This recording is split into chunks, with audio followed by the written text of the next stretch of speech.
For any of you out there that own the SoFi stock or have been wanting to buy the SoFi stock, you need to watch this video till the end because what I found today could be absolutely massive for the SoFi stock price within the next 6 months. And honestly, it could probably even happen sooner.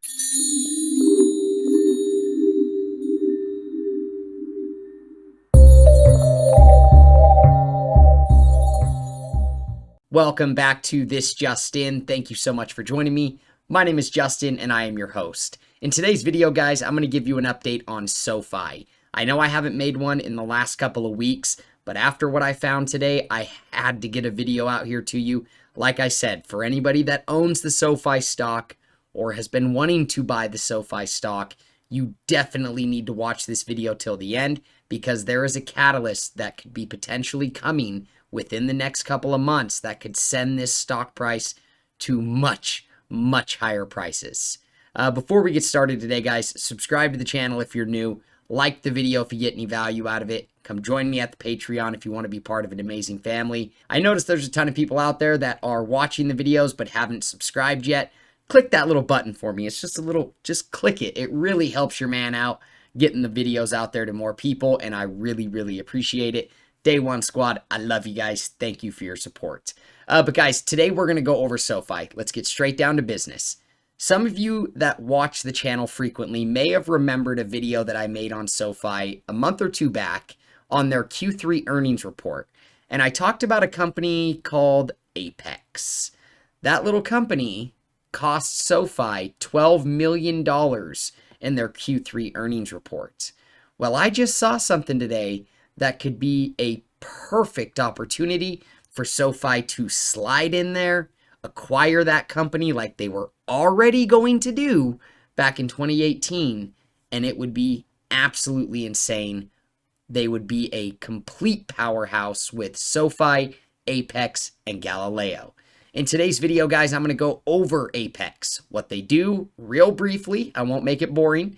I'm going to go over why this would be so monumental for the SoFi stock price. Then I'm going to give you a breakdown of the chart, and I'm going to go over my SoFi stock price prediction for if this happens and if it doesn't happen. So let's get started. For those of you guys that do not know, Apex is a clearinghouse, okay? They work with all of the big fintech companies, not all of them, but a lot of them. For those of you guys that are unaware of what a clearinghouse is, they do stuff like this, guys. They allow SoFi, Robinhood, Ally, Webull, companies like that to have instant account opening and instant account funding. Guys, back in the day when you wanted to open a brokerage account, there was no instant opening, instant funding. It had to go, like Fidelity still has a review process that takes like a day or two.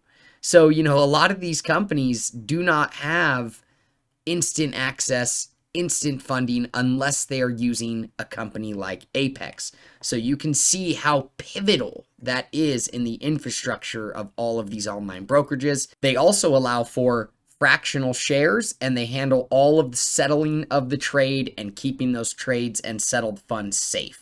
So obviously, again, very important for all of these different companies. They do other things as well. They are a custody house as well, but I think the clearing is obviously the biggest part of the business. They work with some absolutely massive clients. Let's take a look at those real quick. As you can see here, guys, Webull, SoFi, Stash, StockTwits, Albert, Ally Invest, a ton of giants. Guys, the reason why this would be so big, and the reason why I even got this crazy idea, was because back in 2018, SoFi tried to acquire Apex. They had 16.8% stake in the company. They were not able to settle on a price. So then they had to divest earlier this year. They had to completely back out. That's what cost them the $12 million that I mentioned. So what did Apex do? Apex then went the SPAC route, and they were stuck in that SPAC route for like 12 months, guys, almost a year, because the SEC was delaying the approval. This was right around the time, guys, they were late to the party. They showed up late to the big SPAC boom. The SEC delayed their approval, so the SPAC got terminated. So they are not able to go public anymore. They went public at around a $4.7 billion valuation. That was before the fintech market got absolutely decimated. So that price would absolutely be discounted. That valuation of 4.7 billion probably wouldn't hold up in today's market. So I would think that SoFi could acquire them for quite a bit less. SoFi already wanted to acquire them back in 2018 because how perfectly Apex fits with Galileo, with SoFi, and then putting the clearinghouse on there, that would make that synergy between all of their customers absolutely huge. They could remarket to each other's customers. They already have the relationships there. It would be perfect, guys. The other thing I want to mention, what did SoFi recently do? They redeemed all of their outstanding warrants. They did some public offerings a while back.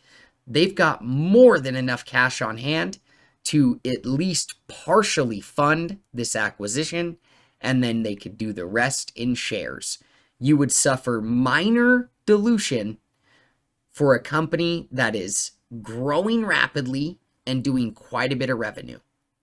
If we take a look over here, guys, look at how fast Apex is growing their clients. They have averaged a 35% compounded annual growth rate since 2018 up until 2020. The customer accounts, about the same, 33% compounded annual growth rate since 2018 all the way up until year to date. Now, I believe that this investor presentation came out in February of 2021, so it was up until then, so about a year off. However, guys, 3.2 million added year to date at February of this year. They're doing really, really well, guys. As you can see, 14 billion new assets year to date, increasing total to 92 billion, 67 million trades in January of 2021. Trades in 2020 was 450 million. So they're not a small company, guys. And again, this is a perfect opportunity between Galileo and between Apex. That's where I see the big benefit there.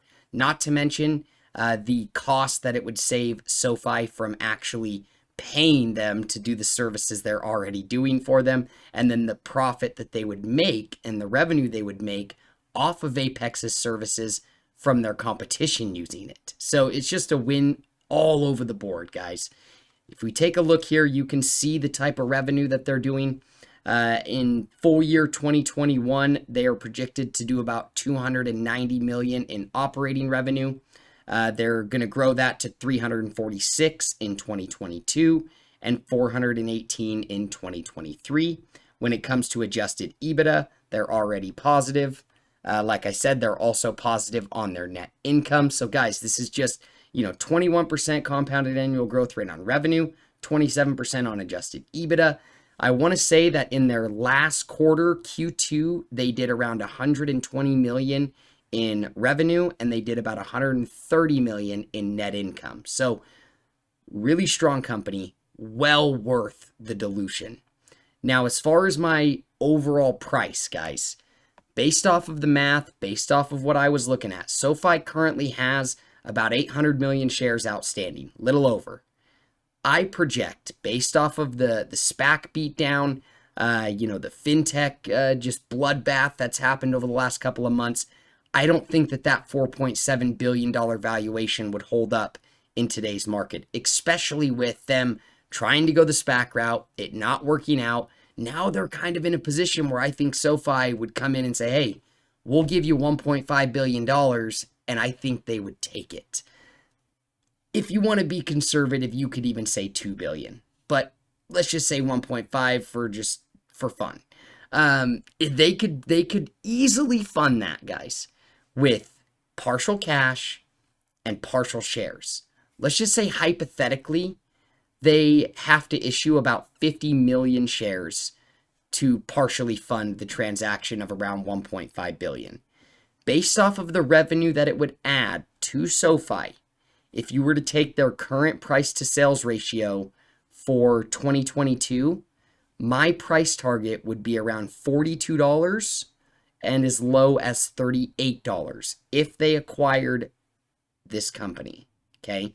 If they do not acquire this company, my price target would look more like $27 to $25 by the end of 2022. So just keep that in mind, guys. Obviously, nobody has any idea if this is going to happen. This is total speculation. But I think you should keep your eye on this because out of everybody else, I think SoFi has the best opportunity to acquire them. And I think it makes the most sense for SoFi to acquire them. Like I said, they already tried to do it once. The stars have happened to align. They just got de-SPAC'd 5 days ago. Their SPAC terminated 5 or 6 days ago.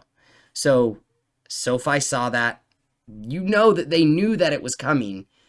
They redeemed their warrants. So hopefully, guys, it happens because I would really like to see that $38, $42 price target. And I think it would be more than doable if SoFi can make this acquisition happen. But let's go ahead and jump over and take a look at the chart, guys. Unfortunately, this chart is looking much of the same that it was looking previously. It kind of is just trading in this massive trading range here, guys. I mean, you can see, though, big issue here, guys. Lower highs. Unfortunately, we had an intraday high, but as far as candle high closes, you're making a lower high. So you've got 3 lower highs in a row. You aren't making a lower low yet, but it's getting close, guys. If it can't hold this level, I think you're going to see $10 pretty quick. It's just not a very nice time for SPACs right now and de-SPACed companies, guys. They're getting beat down really, really bad. Investors are scared to death right now. Everybody's got their fingers on the sell button. Hopefully, the market can find a second wind and keep pushing, higher inside these growth stocks. But even PayPal, AliExpress, Square, they're all way down off of their highs. Obviously, like we've said in the last couple of videos, guys, every time SoFi has reached that $13.94 to $14.75 price level, these are the most low-risk levels to buy the stock at. You can see every time it has back-tested this level successfully, it has gone straight to the top of the trading range at around $24. I guess I shouldn't say straight, but I mean pretty quickly. This right here was a beautiful technical setup. Found a bottom, scallop, gap down, 3 rising valleys, hit the price target up there at the top. Unfortunately, wasn't able to hold and break through it and dump straight back down. Now you're under the 200-day moving average. Guys, I mean, this could be like one big, reciprocal ABCD pattern, which would take the price clear down there to like $9. So you just got to be careful with this right now. The one thing I will say that you've got going for you right now is you have potentially this is some type of, bullish shark pattern. The retrace is a little deep or it's not quite deep enough. So sharks can typically go to the 886 or the 113% retrace. So if it doesn't hold here, you could potentially see it come down as low as about there 1251, but that doesn't make much sense. I mean, you do have this high from back here in the beginning of the year, like January, but I think it would make more sense that it would go all the way back down to that $10 NAV price. So just something you want to keep in mind. I mean, if it's going to reverse right here, this shark pattern would be what would usher it in. You've also got hidden bullish divergence technically, from this low to this low. You've got a lower low on, or a higher low on price and a substantially lower low on relative strength. When it comes to the relative strength index and the MACD, you can see here. So who knows? Maybe it pivots here. You got your first low. Who knows? Maybe you get a confirmation low and the, hidden bullish divergence plays out and you go for a rally. This is this type of stuff you're looking for, guys. I mean, you can see it gaps down, find support at the bottom, back test the bottom of the zone, back test the top of the zone before running to much higher prices. You are, under the 200-day moving average. You just had 3, pretty rough days in a row, and you just made a lower low than the first, initial low. So you really need to see it stay above that 1475, 1394 is really the bottom of the zone. I love SoFi, guys. I think it's a great stock. I just think the market conditions right now are a little scary. And so I recommend dollar cost averaging into this stock until you get, clear, concise indication of a, technical setup that you can then take a swing trade on. At least dollar cost averaging, you're not putting a ton in every single time you dollar cost average in. You can do a weighted dollar cost average where, you add much more on lower prices.